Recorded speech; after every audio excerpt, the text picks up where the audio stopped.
আমার এই ভিডিওটা হচ্ছে মাছ শিকারী ভাই ও বোনদের জন্য।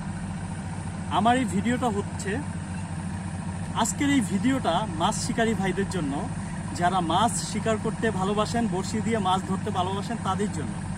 দেখুন আমার সামনে আপনারা একটা গাছ দেখতে পাচ্ছেন, একটা না অনেকগুলো গাছ দেখতে পাচ্ছেন।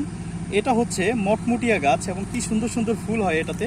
এটা মটমুটিয়া বলার কারণ হচ্ছে এটা যখন ভাঙে তখন একটা শব্দ হয়। তো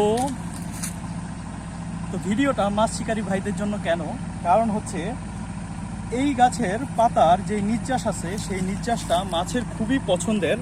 আপনারা যখন মাছ ধরার জন্য টোপ বানান সেক্ষেত্রে মাছের টোপের সাথে এই পাতার রস মিক্স করে সেটা যদি আপনার বড়শি দিয়ে ফালান সেক্ষেত্রে আপনাদের মাছ ধরার হার অনেক বেড়ে যাবে, কারণ মাছের খুবই প্রিয় এই পাতার নির্যাস।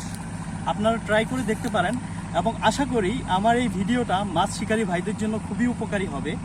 ধন্যবাদ।